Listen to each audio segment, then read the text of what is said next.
The story opens inside a movie theater in the town of Derry, where a small boy named Matty keeps making noise with his pacifier during the show, annoying the audience around him. Soon, Carl, one of the theater workers, comes over to deal with the situation. Carl already recognizes the boy and knows this is not the first time Matty has sneaked in without paying for a ticket. Hank, Carl's co-worker, approaches and asks what the problem is. And Carl explains that this is the third time he has caught the kid entering the theater for free. Hank advises him to let it go. Nearby, Hank's young daughter Ronnie notices Matty hiding and chooses not to say anything. Like her father, she shows quiet understanding instead of judgment. Carl continues to argue, saying that pity will not pay the electric bill, and Hank, trying to avoid conflict, casually asks Ronnie if she has seen the kid. Ronnie says yes, and for a moment Matty fears she will expose him, but instead she deliberately points Carl in the wrong direction, sending him off to search somewhere else. As Hank and Ronnie leave the theater, Matty steps out of hiding, but Carl suddenly spots him. Matty runs, and Carl shouts after him, warning that next time he will call the police. Later, Matty walks alone. This time, instead of just thinking about running away, he truly intends to leave town. He stands by the road, and eventually, one car finally pulls over. Inside is a family, and the woman, visibly moved by his condition, tells him to get inside before he freezes. She gives him a blanket, and the man asks about his parents and where they should take him. Matty, distant and tired, says he does not care where they go as long as it is not back to Derry. The woman says they are heading to Portland, and Matty quietly agrees to go with them. As they drive, the radio plays a news report about underground nuclear tests in Moscow and the danger of global radiation. The children complain, and the woman switches stations, but the sense of dread remains. Slowly, Matty begins to realize something is very wrong with this family. The oldest daughter, Arlene, holds a piece of raw liver in her hands, sniffing it with disturbing fascination, then pushes it toward Matty, as if inviting him to smell it too. Suddenly, everyone in the car bursts into laughter, but it is not normal laughter. It sounds forced, tense and unhinged, as if something inside their minds has broken. Matty looks outside and notices a road sign pointing back toward Derry. Confused and scared, he tells them they are going the wrong way and begs them to stop, but the driver ignores him and turns the radio volume higher. When Matty sees a gas station, he asks them to pull over so he can use the bathroom, but no one responds. The younger children begin spelling random letters, and soon the others join in, chanting together in a disturbing rhythm. Matty tries to open the door, but it is locked. He grabs the steering wheel in desperation, and during the struggle, he accidentally hits the woman's stomach. She suddenly begins screaming as she goes into labor right there in the car. While the family continues chanting, the woman gives birth. But what emerges is not a human baby. The creature is monstrous and horrifying, and the family reacts with twisted joy. The mother laughs hysterically as she holds the creature by the umbilical cord, letting it scream and spray blood across the car. Matty, frozen in terror, puts his pacifier back into his mouth as the children stare at him with warped eyes. In an instant, the creature lunges at him. The pacifier falls into the water, and Matty disappears as the family's laughter echoes into the night. 4 months later, in April 1962, the story shifts to a young boy named Phil, who is obsessed with airplanes. Every morning, he watches the skies over Derry and carefully records aircraft models in his notebook. At a nearby airbase, Major Leroy and Captain Russo prepare for their new assignment. Colonel Fuller welcomes them and explains that although the base looks remote, it is one of the most strategic installations in the country, positioned close to Soviet airspace. He emphasizes that if a nuclear threat arises, this base will be among the first to respond. When Russo notices a restricted area marked Special Projects, Fuller quickly changes the subject. Leroy mentions that he plans to live in town with his family instead of on base, and Fuller politely ends the tour. At Derry High School, Lily opens her locker and drops a jar of pickles, which shatters on the floor and embarrasses her. Her friend Marge comforts her, and they talk about insecurity, appearances, and crushes. Meanwhile, Phil talks with his friend Teddy about aliens and conspiracy theories, insisting that Martians might be hidden at the airbase. Teddy reminds him about studying, but Phil dismisses it, claiming the world is heading toward war. Later, Teddy admits to Phil that it has been 4 months since Matty disappeared. Teddy still hopes Matty might be alive, but Phil insists he is dead and argues that talking about him is pointless. This leads to a bitter argument, especially when Teddy reminds Phil that they charged kids candy to attend Matty's birthday party and then did not even show up. Phil dismisses the guilt, and Teddy leaves angrily. Lily, alone in her bathroom, remembers Matty and the time they spent together at the lookout. She recalls how Matty listened to her talk about her father's tragic death in a factory accident and comforted her when no one else would. Back in the present, Lily's mother tells her they are visiting her father's grave, but Lily refuses, saying she is not ready.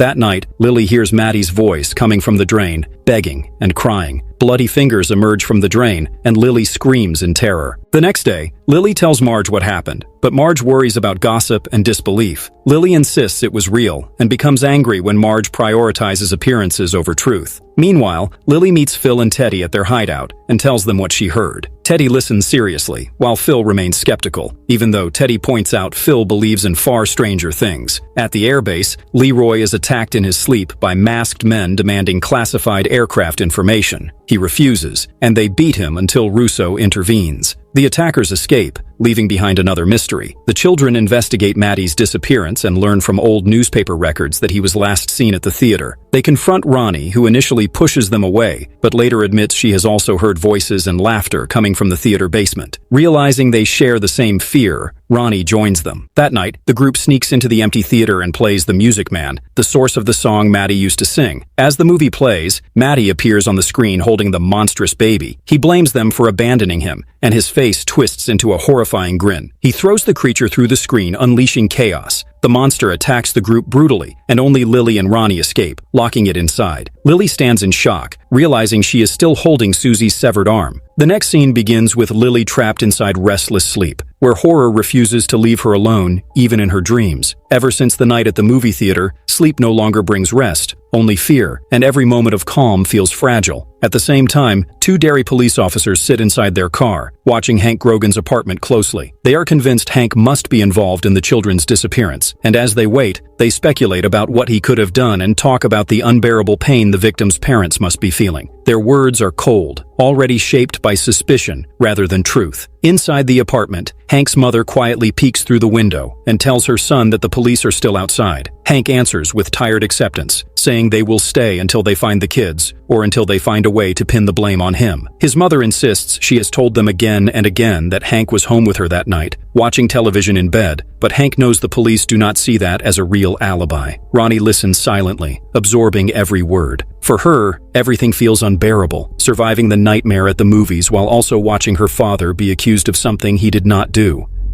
Hank's mother angrily says Ronnie should never have let those kids into the theater. Hank calmly shuts that down and reminds her that none of this is his daughter's fault. She then changes the subject and insists Ronnie must go back to school next week, saying she cannot stay locked inside forever if she ever wants to leave this town. Hank refuses, saying he will not take his eyes off his daughter because in Derry, children disappear. His mother sighs and tells him he cannot protect Ronnie forever. Hank notices Ronnie listening and sends her out of the room. With fear in her eyes, Ronnie asks if the police will blame him and arrest him. Hank gently reassures her, telling her it was only adult talk. Elsewhere, Major Leroy sits on his porch when a car full of luggage pulls up. His wife Charlotte and son Will have finally arrived. Will runs to his father and hugs him before rushing inside to explore the house. Leroy greets Charlotte warmly, and their bond feels strong and affectionate. Charlotte notices bruises on his arm and asks what happened. Leroy downplays it, saying it was just a small accident at the base, and quickly changes the subject by asking what she thinks of the house. Charlotte comments on how quiet the neighborhood seems. Upstairs, Will excitedly discovers the telescope his father gave him. He tells Leroy it is exactly what he wanted. Leroy explains that pilots sometimes use the stars to navigate if systems fail, and jokingly suggests they could spy on neighbors, though Will seriously tells him they should not. Later, Leroy studies photographs of the gas masks worn by the men who attacked him.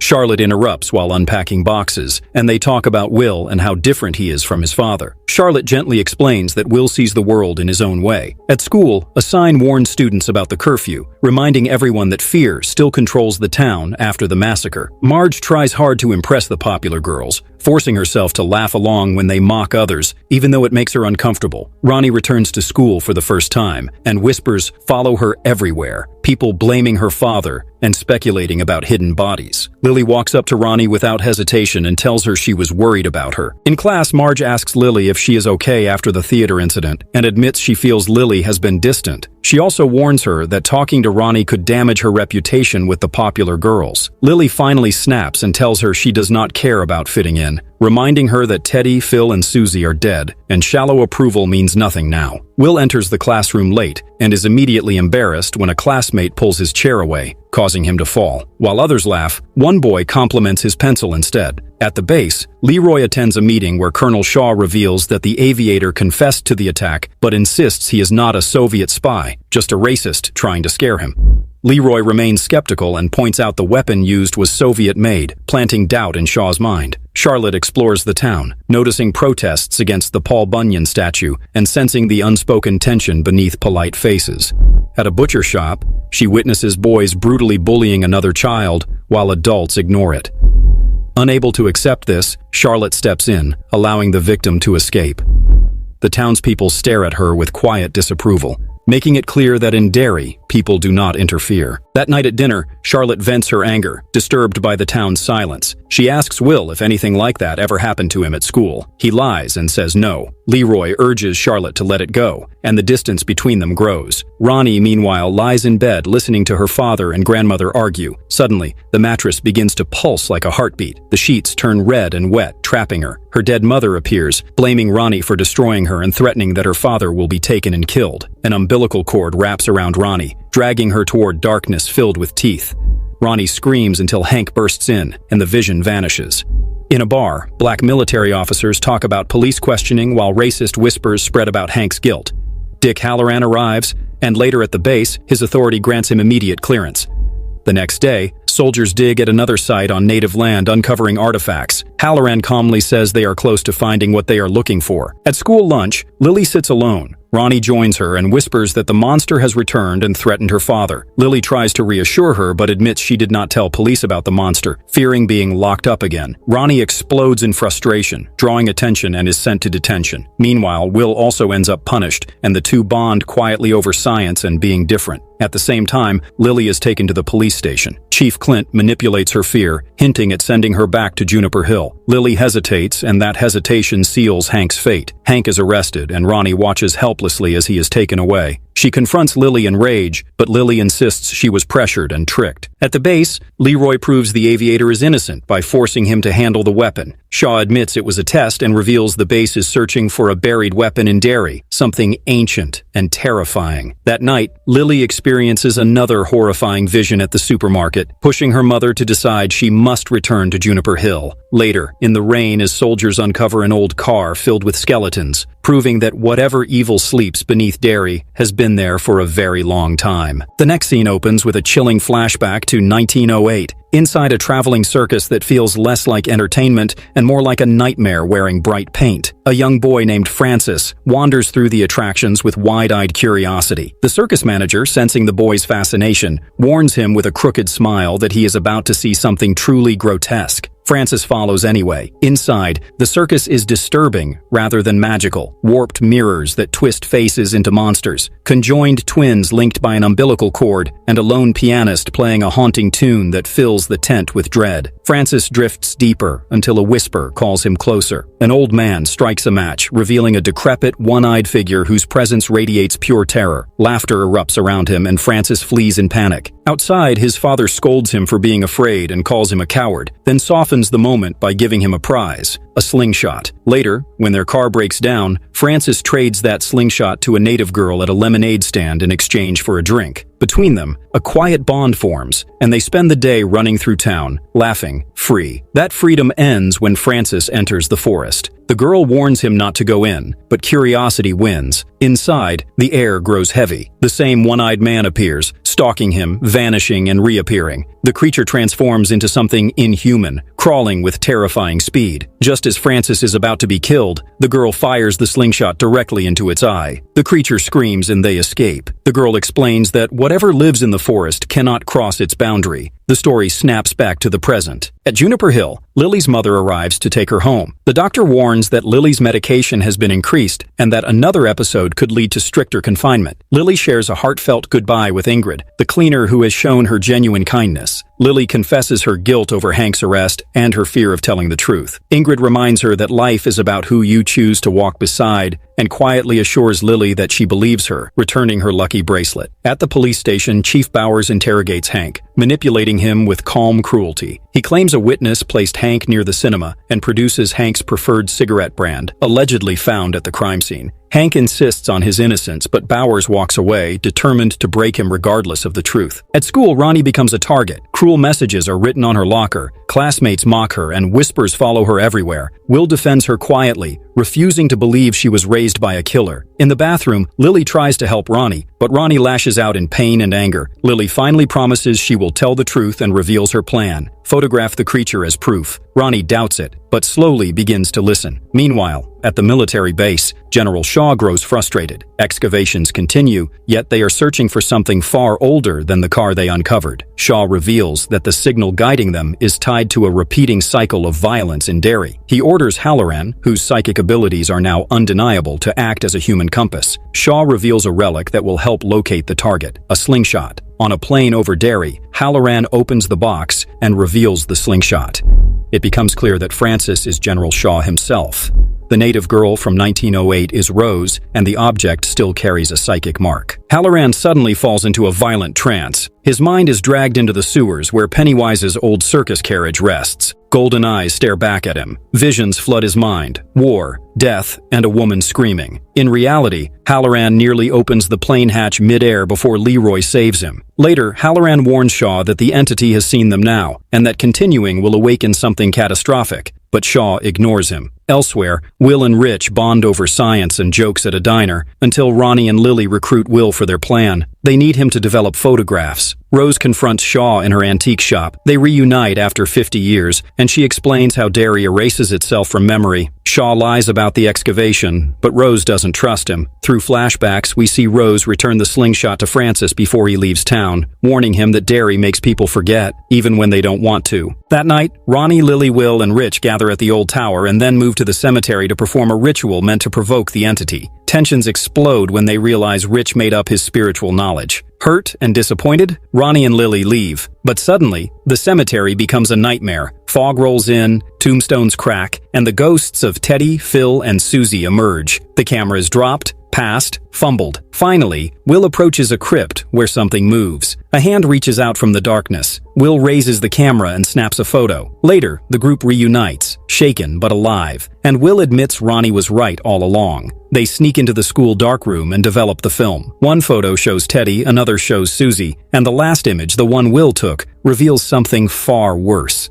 A clown with golden eyes stares back at them. The next day begins with the kids standing inside the police station, nervously handing their photographs to Police Chief Clint Bowers. He reminds Lily that during their last conversation, she admitted she could not clearly explain what she saw at the movie theater that night. Lily calmly answers that she still cannot describe it properly, but says that it no longer matters because now they have proof in the form of photographs. Rich quickly adds that one of the pictures clearly shows a monstrous version of Teddy, while Lily explains that whatever killed Teddy, Phil, and Susie followed them to the cemetery the previous night. Bowers listens without much patience and asks what they were even doing in a cemetery so late at night. Will and Ronnie explain that they were only taking a shortcut to get home, but the chief clearly does not believe them. He then asks if they just happened to have a camera ready when all of this occurred. Ronnie answers firmly and says that this time they prepared themselves. Bowers finally opens the envelope and studies the photographs carefully. For a moment, he and the officers beside him look surprised, but that reaction quickly fades. None of the images show what the kids describe. The photos only capture ordinary things like a pigeon, wilted flowers, a gravestone, and a tree. The only strange image is the one Will took, where Pennywise appears, but the officers dismiss it as nothing more than a statue. Lily loses her temper and shouts that it is not a statue but a clown, yet Bowers scolds her immediately and warns her about her attitude. He tells her she always comes to the station with serious accusations and almost no evidence, and he coldly suggests that maybe she simply wants to return to the asylum. Before sending them away, he warns all of them to stay out of police business, and says that spirits and goblins will not be their only problem if they continue.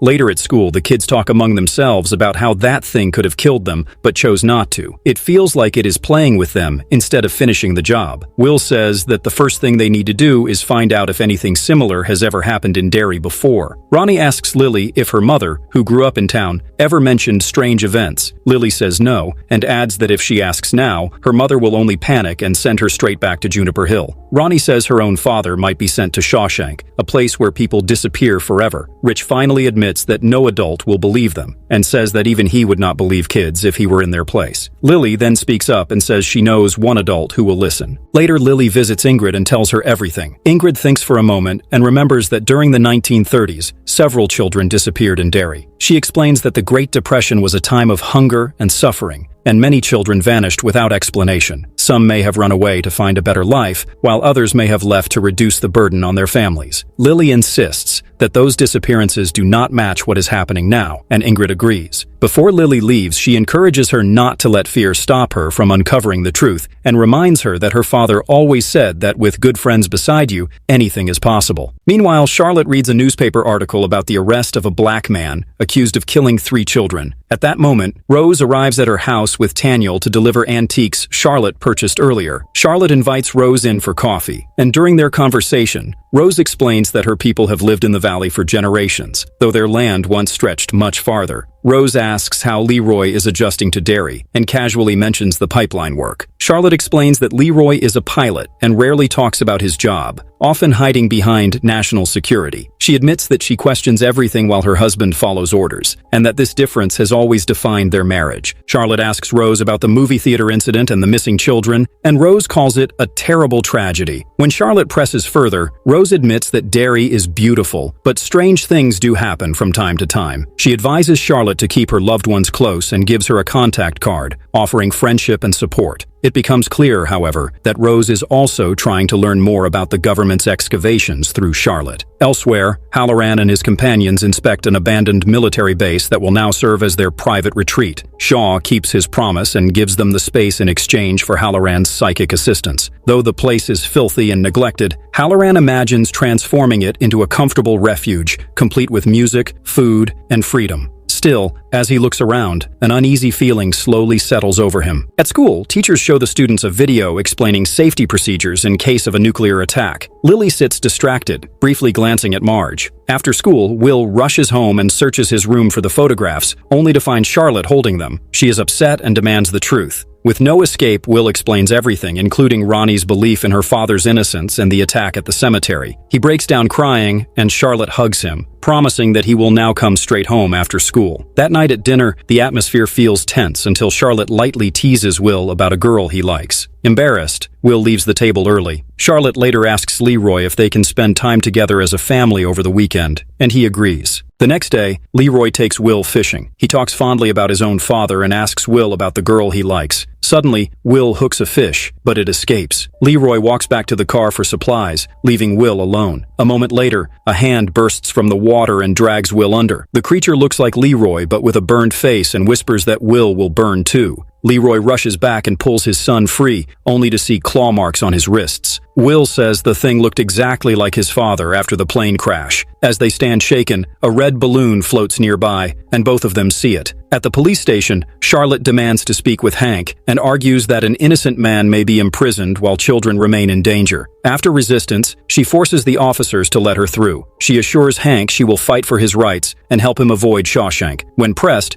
Hank finally admits he was with a married white woman that night and fears being lynched if the truth comes out. Meanwhile, Halloran experiences disturbing visions and later speaks with Leroy, who asks what they are really searching for. Halloran admits he does not know and may not want to know. Elsewhere, the kids regroup and discuss how the creature feeds on fear, sensing adrenaline like a predator. Lily reveals her plan to use her mother's anxiety pills to dull their fear, and all of them agree to try. At school, Lily and Marge make peace, and Lily heads to the bathroom to freshen up, where she notices a boy staring at her, not realizing it is part of a prank planned by Marge and her friends. Marge also goes to the bathroom, but guilt begins to weigh on her about the prank she is about to carry out.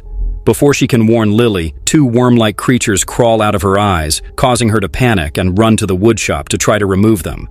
Lily catches her before she can stab herself, but other students walk in at that moment and assume that Lily has attacked Marge. That night, Will looks through his telescope and sees Pennywise watching him, and the terror continues. After discovering another red balloon near his house, Leroy demands to know the true purpose of the project. Shaw responds by showing him footage of an interrogation where a Native American man named Taniel crossed the fence to approach the site. Halloran uses his abilities to enter Taniel's mind and witnesses a memory of Taniel speaking with his Aunt Rose about a spirit known as Tha-Galu. The spirit arrived on Earth millions of years ago and spread terror until Native Americans forged a dagger from a fragment of the spirit's star, which was used to contain it. When settlers later arrived, the spirit fed on them and grew more powerful, forcing the Native Americans to use other star fragments to imprison it within the forest that would eventually become Derry. When Halloran asks where the pillars are located, Taniel directs him to a door that leads to a black house on Neibolt Street. The next scene continues immediately after Halloran forces his way into Taniel's mind, an intrusion so violent that Taniel begins to convulse uncontrollably. Halloran reacts without hesitation and calls for assistance as General Shaw and Leroy rush in with 2 other guards, urgently ordering Taniel to be transferred to the infirmary. Once they are alone, Shaw demands to know exactly what Halloran saw inside Taniel's mind, and Halloran calmly explains that they have finally found what they were looking for, a revelation that deeply satisfies Shaw. Leroy, still shaken by the sudden seizure, asks what really happened to Taniel,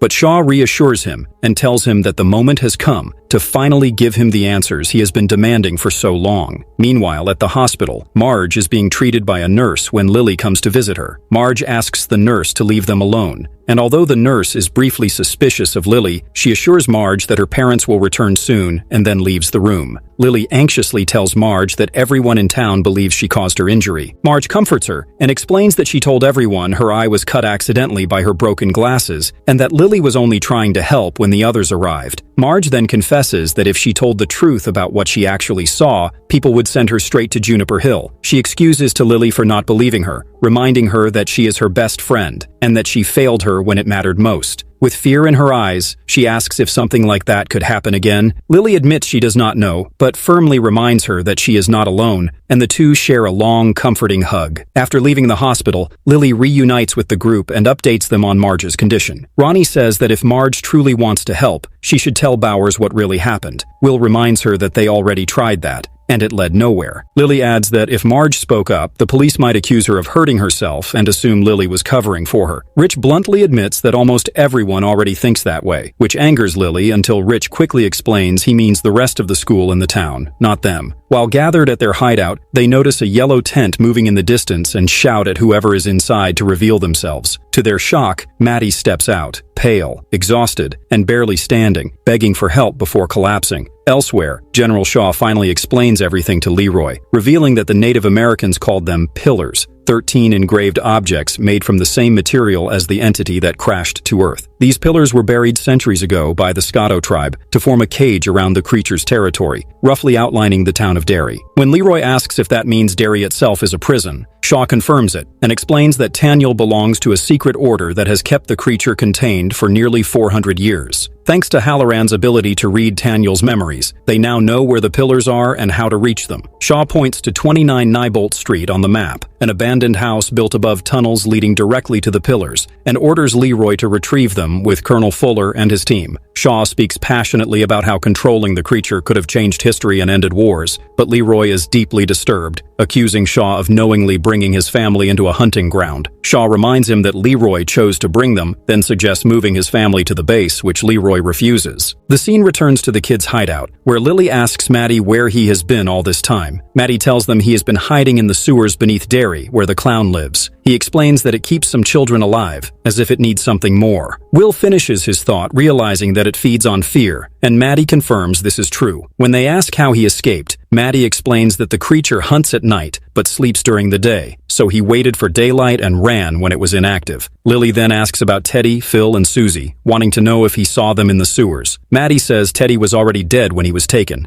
his skull split open and his brain eaten in front of him. Susie had lost an arm and was left bleeding and crying until she died. Phil, however, was still there, unable to move or speak, yet somehow alive. Ronnie suggests going to the police, but Maddie refuses, while Ronnie insists they need to free his father and that Maddie could prove his innocence. Lily also tries to persuade him, but Maddie refuses, saying the police would only send him back to his abusive father. He insists he would rather return to the sewers than go back home. Later, the secret order meets and discusses the current cycle, noting fewer deaths than past cycles and strange changes in Derry's behavior. They speak of an omen that marks the end of each cycle, just before news arrives that Taniel's condition has worsened. At the police station, Hank is loaded onto a bus bound for Shawshank as an angry crowd gathers. Charlotte is powerless to help him, and a grieving father nearly shoots Hank before being stopped. Charlotte briefly sees a disturbing, unnatural grin on an officer's face before it vanishes. Leroy later tells Charlotte that he needs her to believe something that will sound insane, while Rose confronts Shaw at the base,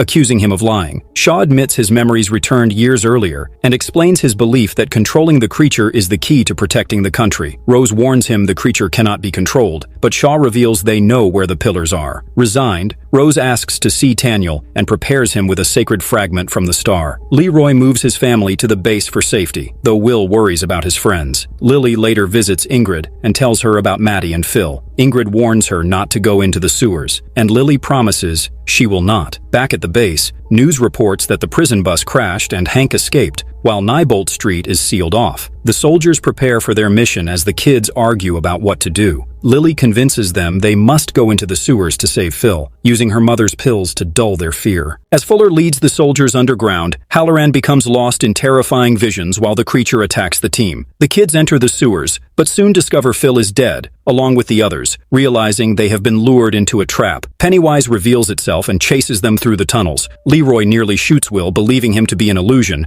but Russo steps in and takes the bullet, dying moments later. Leroy orders the kids to escape while he carries Russo out. Lost and alone, Lily encounters Pennywise, who mocks her before retreating at the sight of the glowing dagger Taniel dropped. Lily realizes it is the one thing that truly frightens the creature. Elsewhere, Ingrid helps Hank escape into the woods, revealing their secret relationship. Later, Ingrid visits Charlotte at the base, while Leroy gives his report to Shaw. When asked about Halloran, Shaw admits he has not returned. Soon, Halloran emerges from the sewers, disoriented, seeing the ghostly figure of Russo as his box glows with an ominous light. Next scene opens by slipping backward in time, settling in Juniper Hill, 1935, where silence clings to the walls like dust. A little girl sleeps in her narrow bed until a woman gently wakes her. Ingrid Kirsch, a maintenance worker at the psychiatric facility, speaks softly as if afraid the building itself might overhear. The girl follows her down a staircase swallowed by darkness, each step echoing too loudly in the stillness. When Ingrid asks her name, the child answers in a small voice that it is Mabel. They reach the basement, a place thick with steam and the groaning hum of old machinery, where the air smells wrong, metallic and damp. A single red balloon floats beside a heavy door, perfectly still, until a pale hand in a white glove grips its string. Mabel hesitates, whispering that she wants to leave, but Ingrid cannot move. She stands frozen, eyes locked forward, as if caught in a spell, unable to look away from the clown waiting in the fog. The present crashes in hard and loud. Leroy tears into Will for disobeying orders, his voice sharp with fear disguised as authority. Will refuses to bow, his jaw tight as he argues that standing still is not an option, not after what that thing did to Russo. Charlotte tries to intervene, hoping to cool the fire between father and son, but Leroy shuts her down, snapping that she wasn't there and could never understand what he faced underground. He explains that this enemy is different, not flesh and blood, not something that fights fair. It shifts shape, feeds on fear, anticipates thoughts before they are spoken, as if it is already inside their minds. Will pushes back, insisting he knows exactly what they're dealing with because it has already attacked them more than once, and he refuses to sit idle while others suffer. Leroy orders him confined to his room. Will refuses outright, saying he was raised to face problems head-on, that life only matters because of the people you stand beside and the risks you take for them. He says his friends need him now, and he intends to show up for them the way he believes his father once would have. That cuts deep. Leroy snaps that he is not his father, and Will fires back that he knows because his father would never let his friends die. Rage flares, control slips, and Leroy strikes him. Through tears and shaking breath, Will confesses that the creature got inside his head too, that it touched something deep and dark. Leroy refuses to believe it, but Will has already turned away, storming out of the base with anger and hurt burning in his chest. Across town, posters bloom on walls and windows announcing Hank's disappearance, promising a reward to anyone with information. In the tower, the kids gather, the tension thick between them. Ronnie stares at the notice declaring her father a wanted man, while Lily reveals the dagger she found in the sewers. She explains how it glowed, how the creature reacted to it with fear before retreating. Will believes the blade is ancient, tied to the strange symbols carved into it, something old enough to matter. But Lily's grip on the dagger tightens, her attachment turning possessive. She insists that if the creature fears the weapon, then it can be used, and she proposes returning to the sewers to finish this once and for all. Ronnie snaps, reminding her how close they came to dying last time and calling the idea insane. Lily bristles, clutching the dagger as Marge tries to take it away, only to be pushed back. Frustration spills out as Lily demands Ronnie see things from her side, confessing that she never wanted any of this to happen. She admits she would undo that day in a heartbeat, recalls being the only one who survived the theater while others didn't even see what was coming. She begs Ronnie to understand, but Ronnie fires back that if they had never gone to her house, people would still be alive and the police wouldn't be hunting her father. Lily breaks, admitting she only wanted to help and that nothing turned out the way she hoped. Rich steps between them, pointing out that this is exactly what the creature wants, to turn them against each other. But Ronnie, drowning in grief, lashes out and says they never should have dragged her out of Juniper Hill. The words land hard, leaving Lily stunned and wounded. Elsewhere, Halloran returns to the rundown space he shares with his crew. They joke and talk about throwing a party, but something is off. Halloran stares at things no one else can see, warning about water on the floor that isn't there, his gaze distant and haunted. When he discovers that Hank is being hidden there, anger and disbelief mix in his chest. Charlotte's plan, Hank's insistence on staying hidden, it's too much. Exhausted, Halloran walks away from it all. When Ronnie arrives and sees her father, she collapses into his arms, sobbing with relief. Charlotte thanks Halloran, but he cuts her off and leaves without another word. Hank promises Ronnie they'll never be separated again, holding her close like he's afraid she might vanish. Back at the tower, Marge and Rich linger. He offers to help change her bandage, gently removing it while joking about his Boy Scout skills. When she worries about how bad her injury looks, Rich surprises her by saying it's the most impressive thing he's ever seen, his honesty lingering in the air longer than either expects. He admits things feel far from over, that maybe Lily is right about the dagger, and that staying together might be their only chance. Later at the base, Halloran drinks alone until Leroy confronts him. Pressed to explain what really happened in the tunnels, Halloran finally admits the truth. As a child, he could see the dead. His grandmother taught him to imagine a box, a place to lock those visions away. He sealed it shut when he was 9 and never looked back, until the creature tore it open.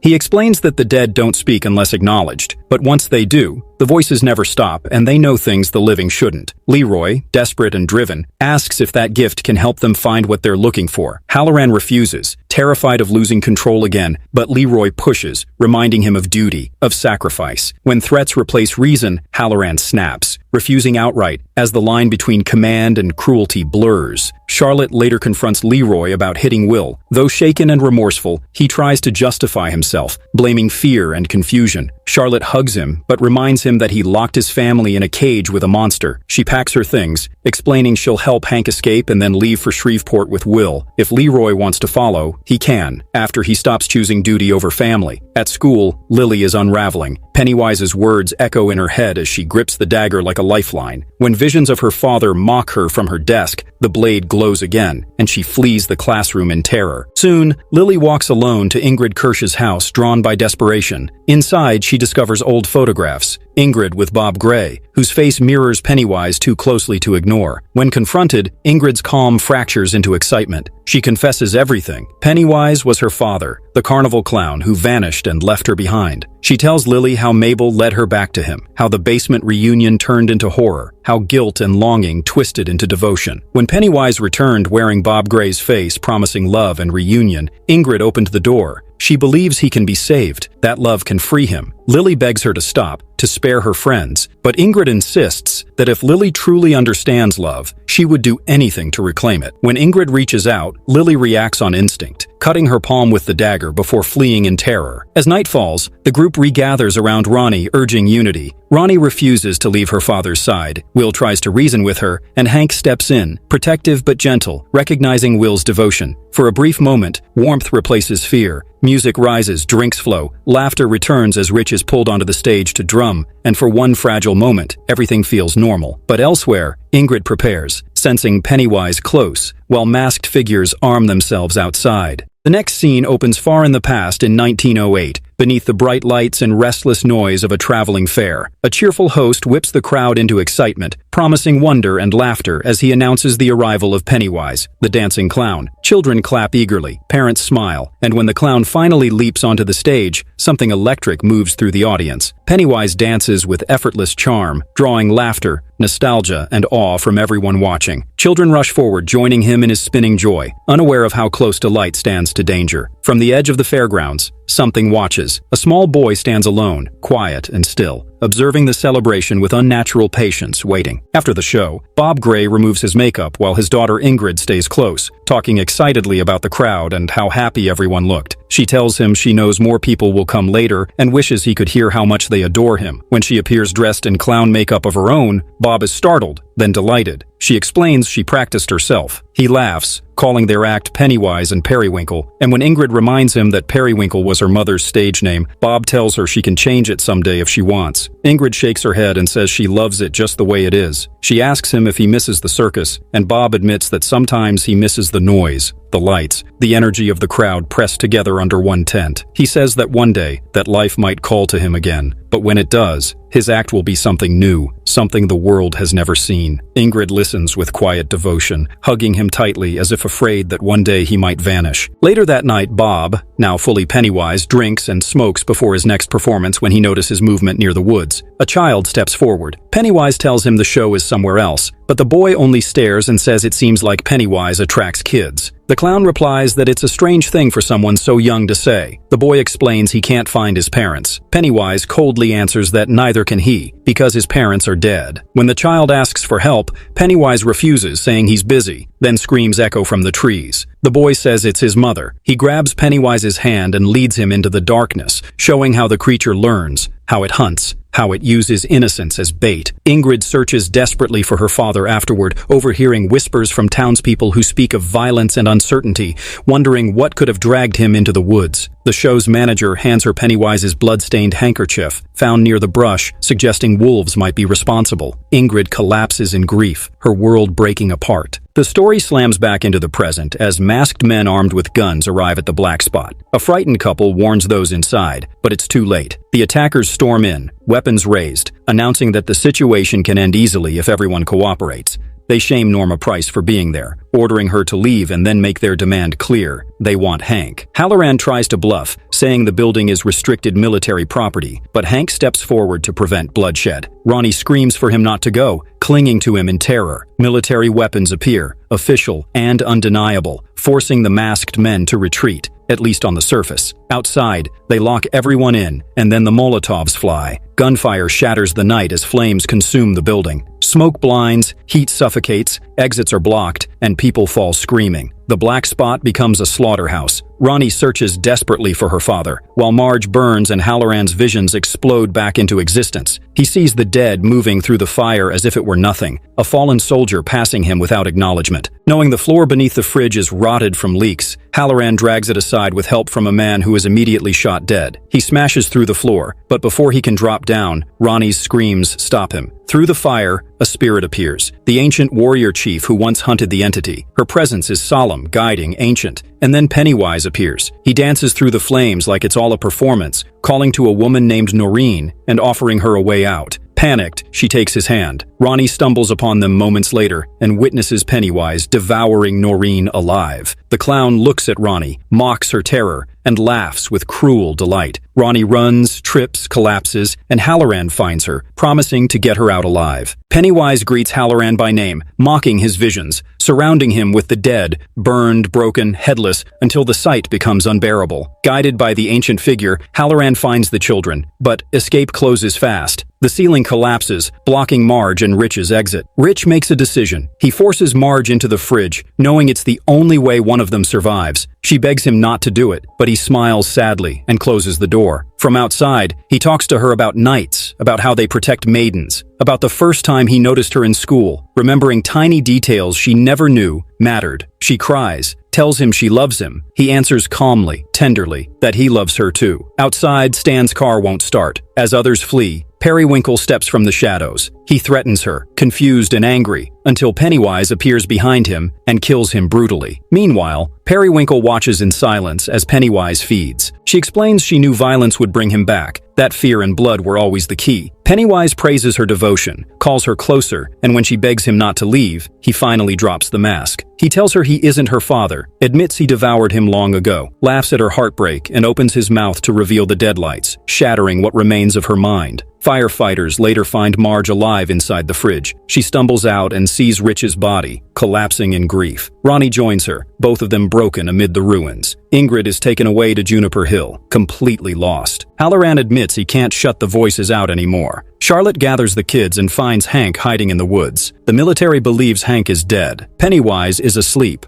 or so they think. The pillar is finally found, but Shaw betrays the mission, ordering it destroyed instead of secured. He speaks of fear as control, of chaos needing cages, of sacrifice being necessary. Leroy realizes the truth too late. The pillar sinks, and the cage opens. And far away, Will answers a phone call, hearing Ronnie's voice change into something hungry, something familiar, as Pennywise steps into the room and the lights open wide. The next scene opens as a thick, unnatural fog rolls over Derry, swallowing streets, rooftops, and memories alike, while alarms wail inside the military base, their sharp cries cutting through the silence. Across town, the trees lining the streets begin to wither and rot as if drained of life, and the people of Derry descend into quiet chaos, confused and terrified, unaware of what has truly been unleashed. Inside a small hobby shop, a woman stands behind the glass, smiling serenely at the fog, her expression frozen into something deeply wrong, a grin so wide and empty it sends a chill through the air. At Derry High School, classes are abruptly canceled for everyone except the senior students, who are ordered to attend a mandatory assembly. They gather inside the auditorium, whispering nervously as they take their seats, sensing that something is off long before anyone steps onto the stage. Principal finally appears under the spotlight, announcing with forced cheer that the school has planned something special for them, something meant to entertain and lift their spirits. Yet his movements are stiff, unnatural, like a marionette pulled by invisible strings. As he continues speaking, his voice hollow and distant, he proudly declares that he is about to introduce a very special guest, Pennywise, the dancing clown. The lights becomes dim, and Pennywise emerges, and he is already holding the principal. In a sudden, horrifying display, he kills the principal with casual brutality, his movements smooth and theatrical, before tossing the mangled body toward the screaming students. Panic erupts instantly as the auditorium explodes into chaos, students surging toward the exits in blind terror. Pennywise begins to dance through the madness, singing softly as if this were all part of the show, before opening his mouth and revealing the deadlights. One by one, the students rise into the air, their screams fading as they float helplessly upward, claimed without resistance. Elsewhere, Ronnie, Lily, and Marge are cleaning the tower when they notice the fog creeping closer, thick and suffocating. When they step outside, they are confronted by walls plastered with missing person posters, each one bearing the face of a child they know, classmates they sit beside every day. The realization hits them all at once. Marge tries to convince herself it must be a trick, some elaborate nightmare, but the fear in her eyes betrays her words. Pennywise has taken them. Ronnie wanders the streets in shock, her dread deepening when she comes across the principal's severed head lying abandoned. Meanwhile, Marge and Lily return to the auditorium and find only the principal's body on the floor, broken and empty. They rush back to Ronnie, barely able to speak, and when they see the head together, the sheer scale of what has happened overwhelms them. How could something take so many children without leaving a trace? Then Lily sees it, a missing poster for Will, splattered with blood. The confirmation shatters them. Ronnie spots a thick trail of blood leading away and insists they follow it, believing it might take them to where Will is being held. As they move, rage builds inside Marge, burning hotter with every step, hardening into a single, relentless resolve to end the clown once and for all. They begin following the trail on bicycles, but soon realize they are far too slow, and time is slipping away. Nearby, they discover the milkman's truck, its driver lying lifeless on the ground. An idea forms instantly. Despite protests that she doesn't know how to drive, Marge climbs in, insisting she has watched her uncle often enough. The truck lurches forward clumsily, smashing into trash cans, but it moves, and that is enough. At the base, Leroy desperately calls Will again and again, but there is no answer. When the phone rings back, hope flares briefly, only to be crushed when Pennywise's laughter fills the line. The creature asks him what scares a man who claims not to be afraid, then allows Will's trembling voice to break through, pleading for help. Leroy tries to calm his son, begging him to say where he is, but Pennywise cuts in cruelly, promising that Will be kept cool because dark meat tastes better. In the base, Halloran is unraveling. The dead surround him, whispering, watching, accusing. Unable to escape the visions any longer, he raises his weapon, ready to end it all. At the last moment, Leroy forces his way in, finding him seconds from pulling the trigger. Halloran begs to be allowed to die, insisting he can no longer bear the voices. Leroy refuses, telling him that Will is missing and that he needs his help. When Leroy swears he will do anything, even kill, to save his son, something in Halloran finally breaks, and he agrees. Meanwhile, Shaw observes the fog spreading and dismisses Leroy's escape as irrelevant until he learns Halloran is with him. Leroy and Halloran go to Rose's house, where Charlotte explodes in grief and fury upon learning Will is gone, striking Leroy for promising her safety. Rose intervenes, warning them that finding Will is not enough. They cannot defeat the creature without restoring the cage. She reveals the existence of the dagger, a final artifact capable of replacing the destroyed pillar. If they can bury it at a specific point by the river before Pennywise reaches full power, they might stop him. Halloran protests, barely able to think clearly, but Rose prepares a tea from maturin root, promising it will silence the voices if he trusts her. He drinks, and the world shifts. In his vision, he sees the girls driving recklessly through the fog, crashing into a tree. The dagger falls, Lily retrieves it and hides it. Halloran awakens, telling the others the dagger is with the girls and that they are chasing Pennywise. As they drive, Rose explains the dagger's nature, a fragment of the comet that brought the creature, desperate to return home, growing more dangerous the farther it is taken. The dagger begins to influence Lily, turning suspicion and pain into anger. When confronted, Lily flees into the woods and the girls struggle to restrain her until Ronnie's words break through,